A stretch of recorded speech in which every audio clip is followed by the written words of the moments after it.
Tidak terasa hari mulai gelap, kami pun memutuskan untuk pulang. Di perjalanan, aku merasakan sesuatu yang mengintai. Aku pun melihat sekeliling. Tidak ada satupun hal yang aneh. Sepertinya Kak Suma mengetahui kegelisahanku. Kenapa Mbak Vita? Aku hanya menggeleng dan tersenyum. Abaikan saja.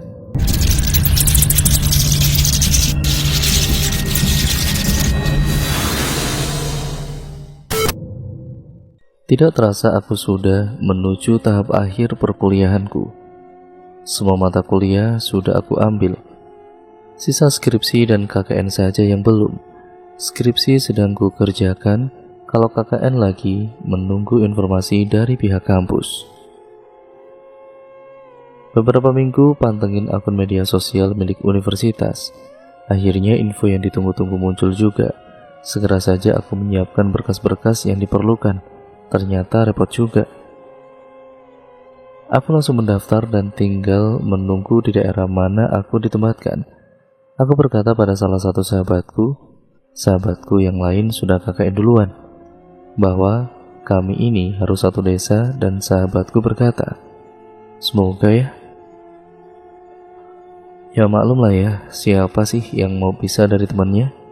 Apalagi aku tipe orang yang susah bergaul dengan orang baru.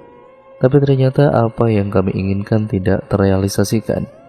Sedih ya tidak, karena aku dan juga sahabatku ternyata ditempatkan di desa yang bersebelahan. Singkat ceritanya, saat kami sudah mengetahui kelompok kami dan di desa mana kami ditempatkan dan diberikan dosen pembimbing, tentu saja kami harus bertemu. Akhirnya ditentukanlah jadwal pertemuan itu. Pertemuan diadakan di salah satu ruang kampus mengajar dospem kami. Sialnya, saat pemilihan pengurus KKN kelompok kami, aku malah menjadi sekretaris. Padahal aku malas gak mau ribet, tapi ya sudahlah. Karena aku sekretaris, otomatis yang menghubungi kepala desa adalah aku. Kebetulan kepala desanya ramah dan baik. Beliau seorang perempuan, jadi aku tidak canggung saat menghubungi beliau. Karena kami kelompok 1, desa yang kami tempati merupakan desa paling ujung. Nama desa disamarkan ya teman-teman, sekitar 8 jam perjalanan dari kota. Setelah melakukan pertemuan dengan dospem, kami juga melakukan pertemuan kembali tanpa dospem. Di situ kami membahas apa saja yang perlu dibawa, dan tentunya adalah proker. Selesai kami menulis semua yang akan kami bawa dan kami butuhkan, juga mengurus program kerja apa yang cocok kami kerjakan di sana. Kami kembali ke rumah masing-masing, yaitu kos kami. Aku segera membersihkan diri dan juga beristirahat. Masih ada waktu 1 minggu sebelum kami berangkat ke desa tempat kami KKN. Aku merasa senang sekaligus deg-degan. Aku takut tidak bisa menyesuaikan diri di desa orang. Takut melakukan kesalahan yang mungkin melanggar adat istiadat warga setempat. Akhirnya aku pun tidur setelah overthinking. Keesokan paginya, entah ada angin apa, kakak kandung dari ayahku memanggilku ke rumahnya. Tentu saja aku segera bersiap-siap dan menuju ke rumah papa tuaku. Aku terbiasa memanggilnya seperti itu. Bagi yang bertanya-tanya, kenapa aku tidak tinggal di tempat papa tuaku saja? Aku tidak bisa belajar di situasi ramai. Anak papa tuaku ada 5 atau 6 orang kalau nggak salah. Dan juga kedua orang tuaku ingin aku hidup mandiri. Setelah sampai di tempat papa tuaku, awalnya aku disuruh makan. Oke, aku makan kemudian minum. Tidak lama kemudian kami berbincang santai. Tiba-tiba papa tuaku menyeletuk. Bentar lagi kamu berangkat KKN kan? Aku cuma menganggukkan kepala. Begitu pula papa tuaku.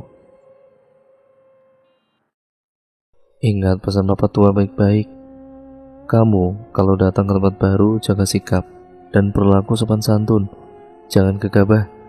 Aku cukup terkejut sebenarnya. Ada apa gerangan papa tuaku ini repot-repot menyuruhku datang dan menasihati aku?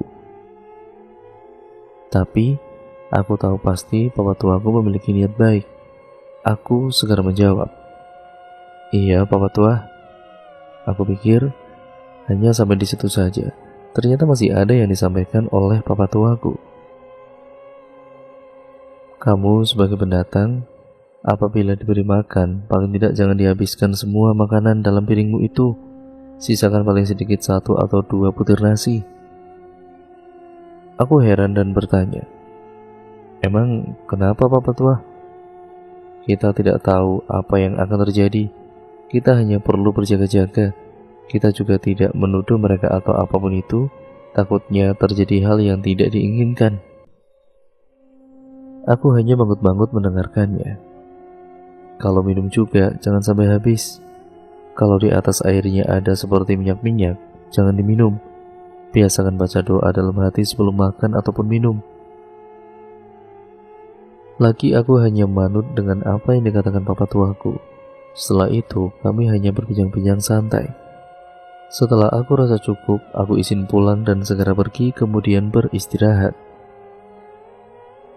Tidak terasa hari berganti dengan cepat. Sisa 1 hari lagi kami akan berangkat KKN. Aku sudah menyiapkan keperluanku untuk di sana. Kami KKN selama 2 bulan. Menurutku itu cukup lama. Kemudian ponselku bergetar menandakan ada telepon masuk. Ah iya, ternyata orang tuaku menelepon. Segera saja aku angkat. "Halo, Pak." "Halo, Nak. Kamu di mana?" "Di kos saja, Pak. Ada apa?" "Oh, Papa kira kamu lagi di tempat Papa Tua." "Enggak, Pak. Kemarin-kemarin kan aku udah ke sana. Masa ke sana terus?" "Iya, besok kamu berangkat ya, Nak?" "Iya, Pak. Mohon doanya ya, Pak, biar aku sampai di sana dengan selamat dan bisa menjalankan tugas KKN dengan baik." "Iya, Nak. Mama sama Papa pasti mendoakanmu." "Makasih, Pak." Kami terus teleponan dan ternyata papaku juga menasihatiku sama dengan nasihat Papa Tua. Tapi ada satu nasihat yang membuatku sedikit merinding. "Nak." "Iya, Pak. Kenapa?" "Pesan Papa, kalau ada yang nanya, kamu bawa sanggukah? Jawab aja enggak, Pak, Bu, Dek, atau Kak. Saya enggak bawa apa-apa." Aku tentu keheranan. "Emang kenapa, Pak?" "Sangguk dalam artian ini bukan bawa bekal atau apapun itu, tapi ilmu." "Ilmu? Maksud Papa kayak pelindung gitu, yang kayak di TV?" "Ya, kurang lebih gitu." Kalau kita jawab iya bawa sangu, apa yang terjadi, Pak? Kamu akan diganggu, akan dikirimin ilmu untuk mencobai kamu. Aku benar-benar kaget, mengerikan sekali ternyata. "Iya, Pak. Terima kasih atas pesan dan juga nasihatnya." "Sama-sama, Nak." Akhirnya telepon pun berakhir. Masih terngiang-ngiang di benakku nasihat dan pesan dari orang tuaku juga Papa Tuaku. Aku segera beristirahat agar maksimal dalam perjalanan besok. Hari ini, hari yang kami tunggu-tunggu. Aku segera bersiap-siap menunggu jemputan. Kebetulan aku dan juga sahabatku berangkat bersama. Kami berangkat menggunakan mobil milik keluarganya. Aku dan juga teman kelompokku berpisah berangkatnya. Menunggu sekitar 15 menit datanglah sahabatku, yaitu yang menyetir keluarganya, lupa entah abangnya atau siapa. Kami bertegur sapa sebentar dan aku segera memasukkan barang-barangku ke dalam mobil. Kami singgah sebentar ke Indomaret untuk beli snack dan juga minuman. Tentu saja 8 jam bukan perjalanan yang sebentar. Dalam perjalanan kami bercandaria bersenda gurau, kami lakukan agar perjalanan tidak membosankan. Pantat seperti mati rasa, akhirnya kami memutuskan untuk beristirahat sejenak. Tidak terasa kami hampir tiba di tujuan. Rasa gugup dan juga tegang menjalari tubuhku. Sahabatku tahu, dia segera menggenggam tanganku dan mengatakan semua akan baik-baik saja. Kepala desa sempat menelepon dan bertanya aku ada di mana. Kukatakan bahwa aku hampir sampai. Desa ini memiliki jalan yang panjang dikelilingi pohon-pohon besar di sekitarnya. Kalau siang atau sore masih oke lah. Kalau malam, aku belum bisa membayangkannya. Aku segera turun di depan balai desa. Kedatanganku disambut hangat oleh ibu kades dan aparat desa lainnya. Ternyata, aku orang pertama yang sampai di desa, menyusul teman-temanku dan dospemku. Sahabatku sudah pergi menuju desanya sendiri. Disinilah cerita dimulai. Hari pertama kami di desa baik-baik saja. Kami melihat-lihat tempat yang cocok untuk jadi posko KKN kami dan juga untuk kami tinggali. Pilihan posko KKN jatuh di balai desa sekaligus tempat tinggal teman laki-laki kami, sedangkan kami memilih tinggal di Polindes. Hari-hari berlalu, tidak ada keanehan hingga tiba di malam itu. Seperti malam-malam biasa, kami makan bersama di Polindes. Memang sudah ditetapkan kalau masak dan makan di tempat tinggal kami di Polindes. Tempat tinggal kami dipisah agar tidak terjadi hal-hal yang tidak diinginkan. Lebih baik mencegah, kata Bu Kades. Malam itu, kami makan dan selesai makan, ada jadwal untuk mencuci piring dan bersih-bersih setelah makan. Aku heran saat melihat salah satu teman KKN kami, yaitu Kating atau kakak tingkat, sedang mengambil beras dan kunyit diletakkan di wadah atau mangkok. Awalnya tidak kuhiraukan. Teman perempuanku, Sia, mendatangi aku dan berkata, "Kak, coba lihat si Bang Suma, ngapainlah dia kayak gitu?" Aku pun menoleh dan menjawab, "Kayak gitu gimana?" Kulihat pun dia taruh kunyit dan juga beras, jadi beras kuning, terus dilemparkannya ke depan Polindes itu. Aku terheran-heran, buat apa Kak Suma melakukannya? "Ah, masa sih?" "Beneran Kak, cobalah kakak lihat." Aku pun segera pergi ke depan Polindes. Ternyata benar apa yang dikatakan Sia. Aku dapat melihat beras kuning itu sudah berserakan. Aku pun langsung mencari Kak Zuma dan bertanya kepadanya, "Kak, buat apa beras kuning itu kakak lempar di teras?" Aku melihat dirinya cukup terkejut dengan pertanyaanku. "Kenapa kamu bertanya?" Diriku mengernyit. "Loh, memangnya salah kalau aku bertanya, Kak?" "Ya enggak sih, tapi cuma kamu yang berani bertanya seperti itu ke aku." Aku cuma menggeleng pelan. "Kakak belum menjawab pertanyaanku." "Enggak apa-apa, abaikan saja." Kak Suma berlalu begitu saja meninggalkan diriku yang melihatnya pergi menuju balai desa. Bukannya aku tidak tahu, tapi aku harus memastikan dulu alasannya itu. Pada akhirnya aku masuk ke Polindes dan segera beristirahat. Pagi hari pun tiba. Setelah doa pagi, aku pun keluar untuk melihat pemandangan. Adem sekali, sejuk dan nyaman sekali. Itu yang kurasakan saat melangkahkan kaki keluar Polindes. Udara yang tidak bercampur polusi. Tidak sengaja aku melihat salah satu warga yang lewat. Seorang ibu-ibu. Tentu saja aku langsung tersenyum dan menyapa. "Pagi Bu, mau kemana?" Ibu itu menoleh dan membalas senyumanku. "Pagi juga. Hari ini ada pasar pagi di sebelah Polindes kalian. Nah, ibu mau belanja sayur mayur dan juga lauk pauk." "Oh iya Bu, saya baru tahu ada pasar." "Ya nggak apa-apa, 1 minggu sekali pasarnya, tiap hari Rabu, gantian sama desa lain." "Oh begitu ya Bu, terima kasih infonya ya Bu." "Iya sama-sama, kalau begitu ibu duluan ya." "Iya Bu." Ibu itu segera berlalu dari hadapanku. Saat aku berbalik badan, aku dikejutkan oleh kedatangan Nira. "Kakak habis ngobrol sama siapa?" "Astaga Tuhan, Nira, ngagetin aja kamu." "Itu sama ibu belakang Polindes." "Oh, emang bahas apaan?" "Katanya hari ini ada pasar." "Pasar? Di mana Kak?" "Tuh sebelah Polindes." Nira segera menolehkan kepalanya. "Wih, ayo kita bangunin yang lain Kak." "Buat apa?" "Ya kita ke pasar, beli sayur sama lauk buat hari ini sama besok." Oke deh." Aku dan juga Nira pun kemudian segera membangunkan yang lain dan kemudian berbelanja. Kemudian kami bergegas masak. Tidak lupa setelah itu mandi. Selama seminggu kami menjelajahi desa untuk mencari lokasi yang pas untuk melaksanakan proker kami. Tidak ada hal-hal aneh ataupun sesuatu yang merugikan kami hingga hari itu tiba. Kami sangat excited untuk melihat sawah. Jarang-jarang kan kami di kota melihat hamparan sawah seperti ini. Kami memutuskan pada pukul 3 sore bergerak menuju sawah berjalan kaki. Kami pikir jarak dari Polindes ke sawah itu dekat, ternyata itu hanya khayalan kami saja. Jujur, aku sudah kelelahan padahal baru separuh jalan. Teman-teman yang lain juga merasakan hal yang sama. Tahu begini tadi naik motor saja.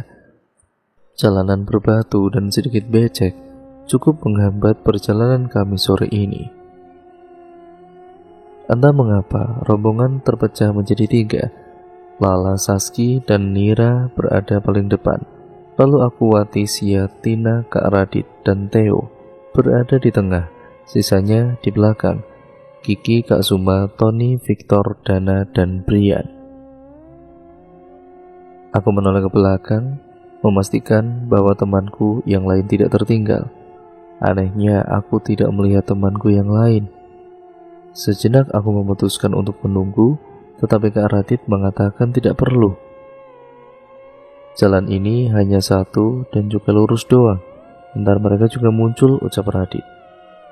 Aku pun mengiyakan saja, tapi belum sampai 6 langkah, aku menoleh dan terkejut. Temanku yang lain berada hanya sekitar 10 langkah di belakangku. Aku berusaha menetralkan wajahku. Kami pun kemudian mempercepat perjalanan kami. Sekitar 25 menitan kami sampai. Hal itu terbayar dengan hamparan sawah yang indah. Kami pun bersorak gembira dan memulai sesi foto untuk kenang-kenangan, katanya. Tidak terasa hari mulai gelap, kami pun memutuskan untuk pulang. Di perjalanan aku merasakan sesuatu yang mengintai. Aku pun melihat sekeliling. Tidak ada satupun hal yang aneh. Sepertinya Kak Suma mengetahui kegelisahanku. Kenapa, Mbak Vita? Aku hanya menggeleng dan tersenyum. Abaikan saja, dia hanya penasaran. Aku terkejut. Dia, siapa maksud Kak Suma? Tidak butuh beberapa lama. Aku mengerti, aku memutuskan melanjutkan perjalanan. Sumpah, hari itu benar-benar gelap. Kuliah jam masih menunjukkan pukul 4:30. Apa emang di desa begini ya? Tapi ya sudahlah, aku tidak memikirkan hal lain. Lagi-lagi dan lagi, aku tahu ada yang mengintip kami di balik pohon besar. Aku pun pura-pura tidak melihat. Ku percepat jalanku menuju rombongan Nira. Akhirnya kami sampai di Polindes dan para laki-laki menuju balai desa. Aku mandi duluan ya teman-teman, aku berucap, dan yang lain pun menyetujui. Setelah bersih-bersih, aku bergegas membantu yang lain untuk masak. Sial, kepalaku pusing dan mataku berkunang-kunang. Aku pun menghentikan aktivitas sementara. Kak Vita kenapa? Tanya Saski. Aku hanya mengatakan bahwa kepalaku terasa pusing. Ya udahlah Kak, istirahat saja. Banyak kok yang bakal bantu masak, ucap Nira. Aku pun menuruti perkataan Nira. Segera aku masuk ke kamar dan beristirahat. Bukannya hilang, sakit kepalaku makin bertambah. Aku tahu ada yang tidak beres di sini. Aku mendengar teman laki-lakiku datang untuk setelah disuruh makan. Aku ingin sekali bergabung, tapi tidak sanggup karena pusing yang mendera kepalaku. Aku hanya bisa berbaring dan menutup mata. Saat aku membuka mata, aku terkejut karena wajah Kak Radit yang cukup dekat dan matanya yang menatapku. Aku pun segera bangun. Kenapa Kak? Udah selesai makannya? Kok kesini? Tanyaku. Cukup heran sih, karena posisinya aku ada di kamar tidur. Untung saja kamar tidur kami bersih dan tidak aneh-aneh. Misal pakaian dalam tergantung atau berhamburan. Katanya kamu sakit. Masih sakitnya? Masih Kak. Ya udah, ayo makan. Enggak selera Kak. Besok aja deh, aku makan. Aku pikir Kak Radit menuruti perkataanku karena aku melihatnya keluar dari kamar. Ternyata aku salah. Kak Radit masuk ke kamar dan membawa makanan. Nih, ayo makan. Aku benar-benar gak selera Kak. Kak Radit terus memaksa, sampai akhirnya aku mengalah. Belum sampai tanganku menyentuh piring, Kak Radit berucap, "Biar aku suapin." Tentu saja aku menolak. Hei, aku tidak terbiasa dengan laki-laki, tapi Kak Radit malah memperlakukanku seperti ini. Tapi lagi-lagi aku kalah berdebat dengannya dan berakhir diri ini disuapi. Setelah makan, ternyata mereka melakukan rapat tanpa aku. Tina datang dan menempelkan tangannya di dahiku. "Astaga, kakak panas banget loh ini, Kak." Aku tersenyum dan bilang tidak apa-apa. Beruntungnya, Tina percaya walau wajahnya mengatakan tidak. Aku ditinggal sendirian di kamar tidur di Polindes. Karena rapat mereka pindah ke balai desa, keheningan menemaniku. Kondisiku saat ini adalah memakai selimut menutupi tubuhku, menyisakan kepala saja. Bagian mataku aku tutup menggunakan kain. Benar-benar sunyi sekali, bahkan hembusan napasku pun terdengar. Tak sadar hari sudah pagi. Aku menatap teman-temanku, mereka masih tertidur pulas. Aku merasakan tubuhku sudah baikan, bergegas aku mandi. Saski menatapku. "Kakak udah mandi aja? Kalau lagi sakit, Kak." Aku tersenyum. Gak bisa mau sakit atau enggak, aku selalu mandi. Saski hanya menggelengkan kepala dan mandi juga. Tidak beberapa lama dering ponsel mengalihkan perhatianku. Orang tuaku menelepon dan segera aku angkat. "Halo, Pak." "Halo, gimana di sana?" "Baik kok, Pak. Seru kok di sini." Kamu sakit kan?" Aku terkejut. Hei, aku bahkan belum memberitahu orang tuaku bahwa aku sakit. Bagaimana mereka bisa tahu? "Hehe, dikit kok, Pak. Tapi udah mendingan. Makanya jangan keluyuran sore-sore lewat tempat sepi lagi." Lagi aku terkejut. Wah, apakah ini namanya ikatan batin antara ayah dan anak? "Kok Papa bisa tahu?" "Jangan lupakan ucapan mama sama papa, sayang. Dimanapun kamu berada, kalau sore menjelang maghrib usahakan sudah di rumah." "Iya, Pak, maaf." "Sekarang doa aja, minta kesembuhan sama Tuhan." "Iya, Pak, nanti aku doa." Ya sudah, Papa matiin teleponnya. Ingat, di mana bumi dipijak, di situ langit dijunjung. Aku terdiam mencerna ucapan orang tuaku. Tak ambil pusing, aku segera berdoa sesuai agamaku. Hari ini kami berkumpul di balai desa untuk mengikuti workshop yang diadakan oleh suatu lembaga pemerintahan. Selesai kegiatan itu, kami membantu aparat desa untuk memasak. Sebagian makanan itu diberikan kepada kami untuk menghemat uang kas kalian, ucap Bukades saat itu. Kami tentu dengan senang hati menerimanya. Kami pun beristirahat. Pukul 2 siang kami melakukan gotong royong di area perkebunan. Setelah itu kembali ke tempat masing-masing membersihkan diri, menyiapkan makan malam dan makan bersama. Giliran aku lagi yang dapat jatah nyuci piring. Di tempat cuci piring disediakan sapu dan gagangnya sudah patah. Digunakan untuk menyapu sisa nasi yang lengket pada tempat cuci piring. Tempatnya itu juga lesehan gitu. Keadaannya saat itu aku benar-benar sendirian di dapur. Keasikan nyuci sampai sisa satu piring yang belum dibilas. Saat asik-asik ngebilas, tiba-tiba sapunya bergerak sendiri. Aku kaget dong, karena emang posisinya sedekat itu sama sapunya. Aku cepat-cepat membilas piring itu, menaruhnya di rak dan berlari ke ruang makan. Saski, Sia, Nira, Wati, dan Tina terkejut melihatku yang berlari. Aku menetralkan detak jantungku. "Loh, kakak, kenapa kak?" tanya Sia keheranan. Sapunya gerak sendiri," jawabku. "Sapu? Sapu yang mana kak?" tanya Wati. "Yang di cucian piring itu tuh," jawabku. "Ah, ya bener kak," tanya Saski. "Beneran, coba lihat aja ke belakang," ucapku. Akhirnya kami berenam melihat ke belakang. Sapu tadi masih bergerak tapi pelan banget. Mereka kaget. Saski mencoba mendekat dengan hati-hati dan memegang sapu itu, dan akhirnya sapu itu berhenti bergerak.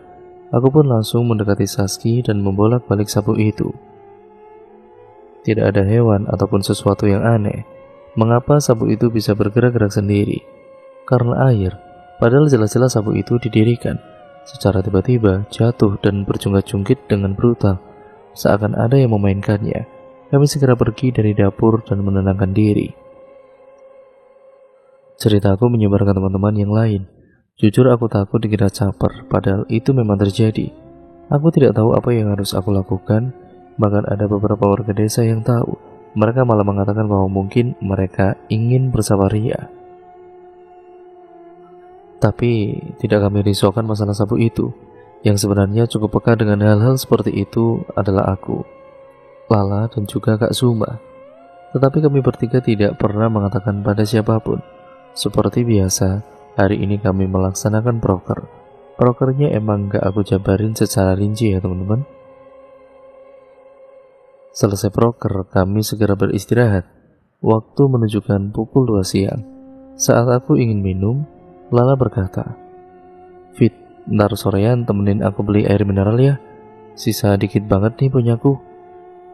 "Oke deh, aku juga pengen beli nih." Akhirnya kami pun memutuskan untuk pergi pukul 4 sore. Ternyata masih ada yang harus kami kerjakan sehingga pukul setengah 6 kami berangkat ke warung. Butuh sekitar 6 menitan untuk menuju warung menggunakan motor. Jika berjalan kaki mungkin sekitar 20 menit. Jalannya memang lurus tapi gelap, dikelilingi oleh hutan di kiri dan kanan. Pohonnya besar-besar. Jujur kami berdua takut, tapi ya sudahlah, gaskan aja. Saat melewati depan SD-nya tuh di atas gitu sebelah kanan dari arah kami ke warung. Jalan desanya tuh menanjak gitu loh. Aku menoleh ke kiri sedikit dan boom. Aku melihat seorang perempuan berpakaian putih sedang menatap kami dari balik pepohonan. Aku langsung menutup mata dan menyuruh Lala mempercepat laju motornya. Lala pun mengerti maksudku. Hampir sama di warung, barulah terlihat lampu penerangan jalan. Kami segera belanja dan bergegas pulang.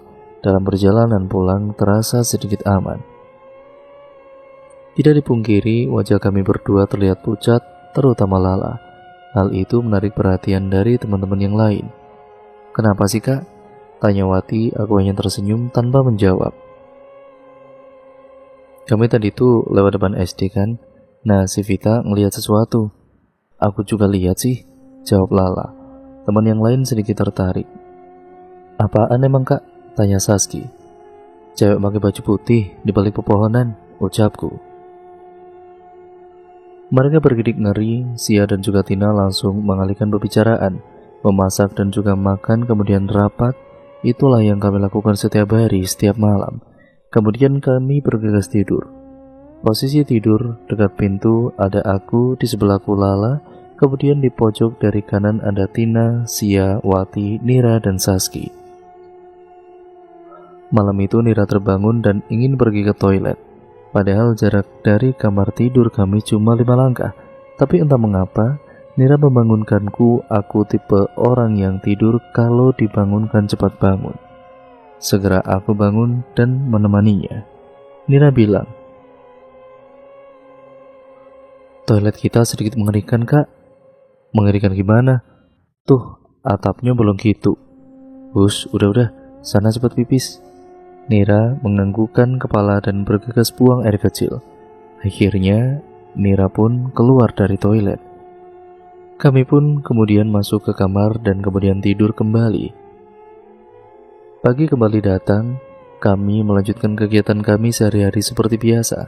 Hari ini kami membersihkan balai desa dan mengecat bangunan yang mulai pudar. Tidak terasa waktu mulai sore. Kami bergegas membersihkan diri dan entah mengapa, aku merasa tidak nyaman. Kebetulan hari ini kami tidak melaksanakan rapat, jadi langsung saja kami bermain. Entah ngobrol, makan camilan, atau apapun itu. Saat kami ingin tidur, tapi tiba-tiba, duk, duk, duk. Aku kembali membuka mata. Kulihat teman yang lain tidak mendengar apa yang aku dengar. Aku menghiraukannya. Duk, duk, duk. Lagi-lagi suara itu terdengar. Aku segera duduk menyesuaikan mataku dengan sekeliling. Ya, suara itu berasal dari arah jendela, tepat di depanku di atas kepala Wati dan Sia. Sepertinya suara yang kedua ini bukan hanya aku yang mendengar, tapi Lala, Saski dan juga Sia. Gordon tiba-tiba bergerak seolah ingin menampakkan sesuatu di luar sana. Kami saling bertatapan.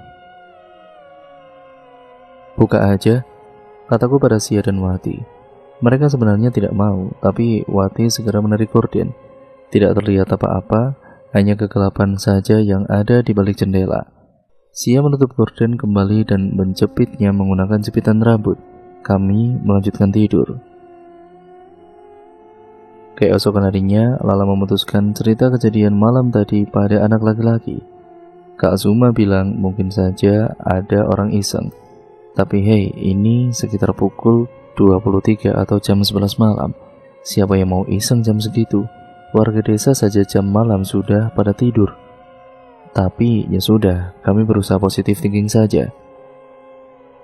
Kegiatan hari ini kami akan membantu aparat desa mengelola web desa. Sebagian lagi ikut bapak-bapak menuju kandang ayam milik desa dan membersihkannya. Hari ini kebetulan malam minggu, kami berencana akan pergi jalan-jalan ke kota sebelah. Tapi aku memutuskan tidak ikut, karena aku dan juga sahabatku, Risa, ingin ke kota lain. Kiri kota X, kanan kota Y. Teman yang lain mengizinkan. Aku sudah bersiap-siap sedari tadi. Ternyata Kak Zuma tidak ikut jalan bareng yang lain karena sakit gigi dan demam. Sebenarnya kami ragu meninggalkannya sendirian, tapi Kak Zuma mengatakan tidak apa-apa. Berpisahlah kami di persimpangan. Temanku ke arah kiri dan aku ke arah kanan. Di sepanjang perjalanan, aku dan juga Risa bercerita banyak hal. Butuh waktu sekitar 20 menit untuk sampai ke kota Y. Kami kebingungan akan singgah kemana dan berakhir kami mampir ke warung makan. "Kamu mau pesan apa?" tanya Risa. Bakso aja deh, soalnya di desa gak ada yang jual bakso," ucapku. Risa segera memesan pesananku dan dirinya. Selagi menunggu pesanan datang, kami mengobrol. "Gimana? Ngeri kan jalan desa KKN kami?" tanyaku. "Ngeri banget tahu." "Kamu berani banget sih, Fit," jawab Risa. "Ya harus beranilah. Kalau nggak berani, kita nggak bisa keluar gini. Terus kalau air minum habis gimana?" Hehe, ucapku. Tadi aku dan juga Risa. Setelah menjemput Risa pastinya, aku mengajaknya untuk mengunjungi desa KKN kami, sekaligus aku membawakan obat untuk Kak Zuma. Pesanan kami datang, terjadilah obrolan kami. Baksonya lumayan enak. Setelah makan, kami memutuskan untuk pulang. Gila, jalanannya sepi banget. Jarak antara rumah warga yang juga cukup jauh, jalanan yang sedikit kecil dan curam serta gelap, memacu adrenalin kami. Di dekat bundaran banyak sekali pemuda-pemuda. Aku memutuskan untuk ngebut. Takut kami dikejar. Waspada, tidak apa-apa kan? Aku singgah di posko KKN Risa. Teman sekelompoknya baik-baik semua. Mereka menerima kedatanganku dengan senang hati. Karena aku kebelet pipis, aku meminta Risa untuk menunjukkan letak toiletnya. Risa menemaniku. Aku terkejut melihat keadaan toilet mereka. Jika aku membandingkannya, ternyata toilet kami lebih bagus dan bersih. Cepat-cepat aku buang air kecil di situ. Tidak sengaja aku menoleh ke arah belakang. Ventilasinya tuh kalau kita lihat bakal langsung ke arah hutan gitu. Sekelebat bayangan lewat. Aku berpura-pura tidak melihat dan segera keluar dari toilet.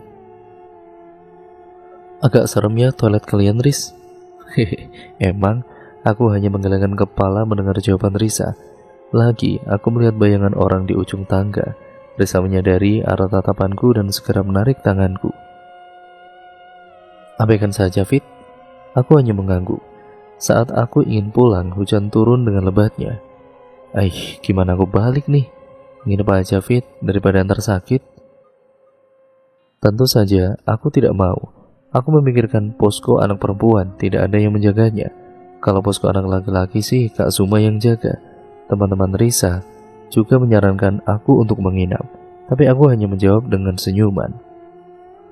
"Ya sudah, kalau kamu gak mau nginap, tunggu hujan agak reda baru kamu pulang." Aku mengangguk sebagai jawaban. Aku ingat betul, hujan tidak berhenti. Waktu menunjukkan pukul 00:02 ataupun jam 12 malam. Aku memutuskan untuk pulang. Riz, aku pulang aja ya. Nggak enak kalau lama-lama di sini. Mana posko cewek nggak ada yang jaga lagi. Tapi masih hujan, Fit. Nggak apa-apa, cuma hujan air, bukan hujan peluru. Dih, malah bercanda kamu, ntar sakit loh. Udah nggak apa-apa, kasihan juga Kak Suma sendirian. Emang keras kepala mah kamu itu. Mau dianterin sama teman cowok kami nggak? Nggak usah, nggak mau ngerepotin. Tapi kan kamu cewek, Fit. Lagian jalan ke desamu itu kan sepi dan juga gelap. Ditambah kondisi hujan lagi. Aku bukan cewek penakut, Riz. Udah, tenang aja. Ntar aku kabarin kalau udah sampai. Risa mengalah dan membiarkanku pergi. Sebenarnya aku sudah menghubungi teman lain di kota Y, tapi ternyata di sana juga hujan lebat. Jarak antara kota Y dan desa kami itu juga jauh. Untuk itulah aku memutuskan pulang. Sejujurnya aku sedikit takut, tapi ketakutanku terkalahkan dengan keinginanku untuk pulang. Sepanjang perjalanan tidak henti-hentinya aku berdoa, sampai akhirnya aku tiba di posko. Segera aku membuka pintu dan juga berganti baju lalu beristirahat. Tidak sampai 5 menit aku di dalam kamar tidur, aku merasa ada yang menemaniku. Aku keluar dan berjalan keliling dari dapur sampai depan posko, kemudian masuk lagi dalam kamar tidur. Karena aku merasa tidak nyaman, aku segera pergi ke posko laki-laki. Ku ketuk pintu balai desa sekuat tenaga. Ada sekitar 3 kali aku mengulangi ketukanku yang mulai brutal. Akhirnya Kak Suma membukakan pintu. Lama banget sih Kak bukain pintu. Maaf gak kedengeran. Hujan lebat banget tahu di luar. Kamu ngapain kesini? Adeh, aku takut Kak sendirian di Polindes. Tadi mau tidur malah kayak ada yang nemenin. Oh ya udah, kamu di sini saja. Yang lain belum balik. Belum, kejebak hujan. Tunggu aja mereka di sini. Sekitar pukul 3 pagi baru teman-teman datang. Basah kuyup dari ujung rambut sampai ujung kaki. Sia menjemputku dan pergi ke Polindes. Hari-hari kembali seperti biasa. Kami sudah menyelesaikan sebagian proker utama kami. Sisa 2 proker lagi yang belum kami kerjakan. Untungnya, proker yang belum kami kerjakan cukup mudah saja. Hari itu di pertengahan bulan kami di desa. Ada kejadian yang cukup mendebarkan. Malam ini, entah mengapa ada yang berbeda dengan Lala. Selesai mandi dan juga makan, dirinya merenung di pojokan kamar. Saski dan juga Nira berusaha mengajak ngobrol Lala. Sia dan juga Tina sedang mengerjakan tugas kuliah mereka, sedangkan aku dan Wati sedang berbincang di warung makan. Tiba-tiba Saski berlari ke arahku dan Wati. Kak Lala, Kak. Kenapa? Kenapa sama Lala? Buruan ke kamar, Kak. Aku, Wati, Saski bergegas ke kamar. Kulihat Lala menangis, entah mengapa tangisannya terasa sedih sekali. Nira, Sia, dan juga Tina berusaha menenangkan Lala. Aku pun mendekat dan menggoda mereka untuk sedikit menjauh. Mereka mengikuti kodeku. Lala kenapa? Lala tidak menjawab. Dirinya mengangkat kepala dan menatapku, dan mata itu bukan seperti Lala yang biasanya. Mata itu menyiratkan luka yang amat dalam. Kenapa, La? Mau cerita? Tanyaku sembari mengelus rambutnya. Lala berhenti menangis. Dia berdiri dan beranjak pergi. Aku mengikutinya, ternyata dirinya duduk di kursi dan terus menatap ke arah luar. Di seberang Polindes kami terdapat puskesmas pembantu. Puskesmas itu memiliki suasana menyeramkan. Kondisinya yang sedikit kumuh walau sudah kami bersihkan dan juga aura seram selalu menguar. Puskesmas itu juga hanya memiliki 1 lampu untuk meneranginya. Lala hanya menatap bangunan itu tanpa berkedip. Wati berusaha mengalihkan perhatian Lala dan ya, cukup berhasil. Lala menatap Wati dan kemudian mengucapkan bahasa yang tidak kami mengerti. Tapi sepertinya dia ingin mengatakan, "Temanku ada di sana." Jujur aja, aku segera menutup mata Lala dan berbisik pelan di telinganya. Jangan ganggu teman kami. Keadaan Lala berangsur pulih. Dirinya kaget mengapa bisa duduk di kursi. Karena seingatnya dia sedang rebahan di kamar, kami menjelaskan padanya apa yang terjadi. Pantas saja aku ngerasa aneh. Tadi seperti ada banyak orang di luar Polindes, kayak berusaha masuk gitu, ucap Lala. Kami tidak berkomentar pada kala itu. Kami menghubungi Dana, ketua kami, agar dia dan yang lainnya menemani kami di Polindes. Lala kembali seperti tadi. Kali ini dirinya tidak ingin disentuh. Aku kebingungan. Berakhir, aku menyuruh Theo memegangi Lala. Aneh bin ajaib, Lala tidak menolak. Aku berbicara pada Wati. Baca doa kalian. Wati mengangguk dan mulai membacakan doa mereka secara perlahan. Lala sadar kembali. Dia mengatakan bahwa seperti ada yang memegang lehernya dengan kuat. Wati segera membaca doa dan meniup leher Lala. Akhirnya Lala kami bawa ke kamar untuk segera beristirahat dan anak-anak cowok kembali ke balai desa. Menyisakan Kak Radit dan juga Theo. Kak Radit berucap, "Kamu istirahat juga, Fit. Biar kami yang jaga kalian malam ini." Aku mengangguk sebagai balasan. Malam itu kami tidur ditemani Theo dan juga Kak Radit. Tentu saja kami di kamar tidur dan mereka di ruang makan. Malam yang cukup melelahkan. Semoga besok tidak ada keanehan lagi, batinku. Lagi dan lagi, malam ini juga menyeramkan.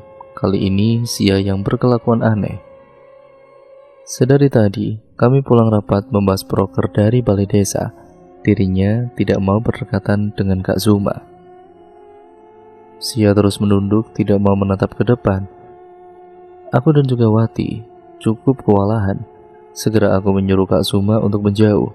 Kak Zuma menurut saja, aku pun segera membawa Sia ke dalam kamar. Tiba-tiba saja dia menangis dan sesak napas. Kami panik, lalu Wati mengoleskan minyak kayu putih ke telapak kaki Sia. "Kak, kakinya dingin banget dan juga pucat," ucap Wati kepadaku. Aku mengalihkan pandanganku. Benar kata Wati, kaki Sia memucat dan terasa sangat dingin.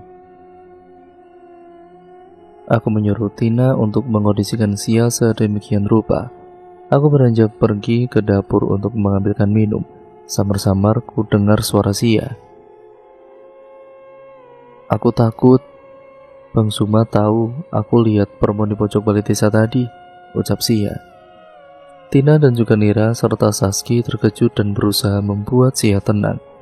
"Tarik nafas, keluarkan," ucap Tina. Setelah beberapa saat, Sia terlihat membaik. Ku pegang kakinya, sudah tidak sedingin tadi. Ku berikan air minum padanya. "Nggak usah dipikirkan.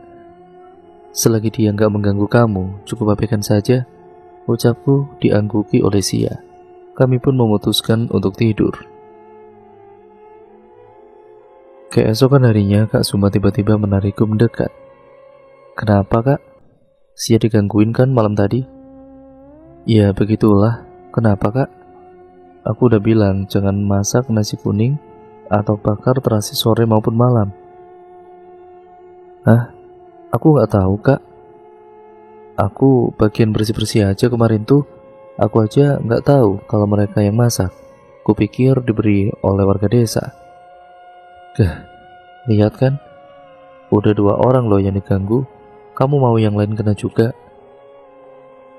"Apaan sih, Kak?" "Ya jelas gak mau lah. Makanya bilangin sama mereka, nurut gitu loh." Aku hanya menengus kesal. Kak Suma pergi dari hadapanku. Aku bersiap-siap untuk pergi ke sekolah, membantu para guru mengajar. Pelajaran berlangsung dengan baik dan juga aman terkendali. Sisa 1 proker yang belum terselesaikan. Sembari menunggu, aku membuat laporan KKN kami. Saat aku sedang asik di depan laptop, aku dikejutkan dengan kehadiran Kak Radit. Posisinya sudah balik ke balai desa. "Kak Radit, yang lain mana?" "Mereka masih di SD, beli cemilan di kantin." "Kenapa gak bareng mereka, Kak? Kakak gak mau beli cemilan juga, atau gimana?" "Enggak ah, kasihan sama kamu." "Hah? Kasihan sama aku? Iya, kamu kan sendirian. Jadi tadi aku langsung buru-buru ke sini. Aku hanya beroh ria saja. Kami melanjutkan obrolan kami. Tidak terasa hari mulai gelap, aku memutuskan untuk berbersih diri. Saat itu aku ingin pergi ke toilet duluan, baru ke kamar mandi. Untuk info ya teman-teman, kami di Polindes tuh ada satu toilet khusus bak mandi sama BAB, dan satu kamar mandi khusus mandi. Nah, di BAB sebelumnya, kan udah aku kasih tahu kalau ada bolongan gitu kan di toilet. Jadi, pas aku udah selesai pipis, entah kenapa mataku pengen lihat ke atas ke arah bolongan itu. Aku udah pakai celana, dan aku kaget. Jelas banget ada mata berwarna merah sedang menatapku dan menghilang. Aku segera membuka pintu dan keluar. Wati yang berada dekat pintu toilet sedikit terkejut karena perbuatanku membuka pintu tergesa-gesa. Kenapa kak? Gak apa-apa kok, hehe. Wati pun kemudian mengedikkan bahu. Kami segera membantu Lala, Saski, dan Nira memasak. Sia dan Tina sedang menyapu. Lalu kami makan dan melaksanakan rapat. Aku berdebat sengit dengan Brian. Dirinya selalu memotong pembicaraanku. Aku kesal, tapi akhirnya argumennya kalah dengan argumenku. Sebenarnya, rapat kali ini juga diakhiri dengan evaluasi diri. Jadi, kami disuruh memberikan masukan kepada setiap orang. Langsung saja aku mengangkat tanganku. Iya Mbak Vita, mau evaluasi siapa duluan? Tanya Dana, ketua kelompok kami. Aku mau mengevaluasi Brian, jawabku. Silakan, ucap Dana. Aku langsung saja bersuara. Kita melaksanakan KKN ini untuk membangun desa menjadi lebih maju dengan proker-proker yang sudah kita rencanakan dan kita rancangkan bersama dosen pembimbing kita. Jalan-jalan boleh asal tahu waktu. Tapi lihat, terlalu diberikan kebebasan sampai lupa waktu. Gak ada yang larang kalian buat pacaran kok. Tapi apa, Brian, kamu sampai bawa pacarmu ke desa ini malam-malam. Kamu pikir warga desa tidak tahu? Nama kampus kita yang jelek nanti. Tiap malam kamu keluyuran, habis makan kamu hilang. Saat aku tanya sama Tony dan Victor, mereka bilang kamu pergi ke desa sebelah karena pacarmu anak KKN desa sebelah. Hei, kamu juga melepas tanggung jawabmu. Tanggung jawab apa? Tanya Brian emosi. Kamu kan yang memimpin pengecatan ulang balai desa dan TK. Mana? Batang hidungmu pun gak pernah muncul. Kamu malah asik layapan. Malah kami yang perempuan ikut membantu mengecat semuanya. Teman-teman yang lain terdiam melihat kami berdua. Tapi mereka membenarkan ucapanku. Di mana kamu saat Lala dan juga Sia mengalami hal aneh? Kamu pergi, gak peduli dengan teman sekelompokmu sendiri. Dana sakit. Dana itu teman karibmu loh. Kamu bahkan gak ada waktu buat dia. Kamu ngapain? Ya jelas dong, jalan sama pacar kamu. Brian terdiam dan menunduk tanpa kata. Akhirnya rapat selesai. Kami segera menuju Polindes. Nira dan Saski bilang mereka akan menggoreng kerupuk basah yang dibawa oleh Wati. Kami pun mengiyakan saja.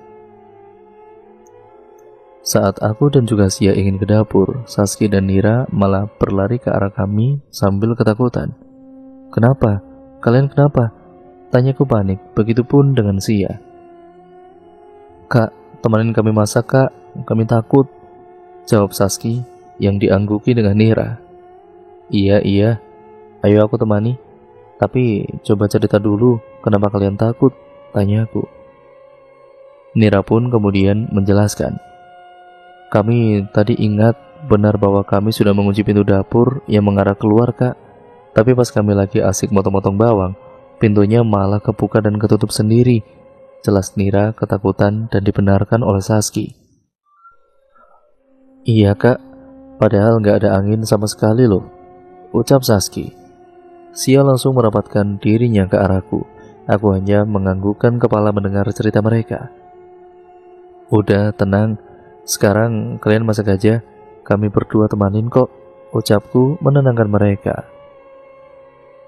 Kami berempat pun kemudian menuju dapur dan kemudian melanjutkan aktivitas kami yang tertunda. Sempat aku dengar bisikan, terima kasih. Aku tidak tahu apa maksudnya, tapi aku menjawab dalam hati. Hari-hari berlalu begitu cepat. Tidak terasa, tersisa 4 hari lagi kami di desa ini. Kami memutuskan untuk jalan-jalan seperti malam minggu kapan hari. Lagi aku mengajak Risa dan tidak ikut dengan teman-temanku yang lain. Malam itu, kami berencana pergi ke kota X. Dinginnya malam menemani kami sepanjang perjalanan. Kami mencari tempat makan dan membeli parfum. Setelah itu kami pulang. Di suatu jembatan, terlihat sebuah boneka sawahan. Awalnya kami kira biasa saja. Kami kemudian melewatinya tanpa takut. Tiba-tiba kepala boneka itu bergerak dan ternyata itu kepala manusia. Kami langsung tancap gas dan tanpa menoleh dan juga bersuara sedikit pun. Tanpa sengaja aku melirik ke arah spion, terlihat seperti kepala mengejar kami. Aku semakin mempercepat laju sepeda motor dan merapal doa dalam hati. Kami sampai di posko dengan selamat. Tersisa 1 hari kami berada di desa. Besok aku akan pulang bersama Risa. Salah satu warga, Bu Ana, mengajakku mengobrol. Vita, kamu hebat dan berani ya? Ah, ibu bisa aja. Biasa aja saya, Bu. Biasa dari mana? Ibu dengar kamu pulang malam hujan-hujan dari kota Y kan? Hehe, iya Bu. Disuruh nginep tapi saya nggak mau.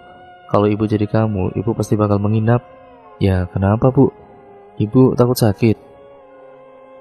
Bukan. Asal kamu tahu, di depan ST itu, di satu pohon paling besar di situ, ada perempuan yang jaga. Dia sering ganggu warga kalau tengah malam lewat situ. Aku kaget dong. Untung besok aku sudah pulang, pikirku. Yang bener, Bu? Begitulah tanyaku. Bener, si Tony temanmu itu tuh digangguin sampai jatuh dari motor. Dianya aja yang gak mau cerita sama kalian. Aku hanya melongo mendengar penuturan ibu anak itu. Kemudian hari kepulangan pun tiba. Aku bersiap karena Risa sedang menuju ke Polindes. Kami berpamitan dengan warga desa dan juga Bukades serta aparatur desa. Ibu Ana membisikiku. Kamu hebat, kamu pilihan, terus berjuang dan jangan takut. Aku tersenyum mendengarnya dan mengangguk. Aku segera memasukkan barangku ke dalam mobil Risa dan kemudian pergi dari desa itu. Dan cerita pun akhirnya selesai sampai di sini ya teman-teman.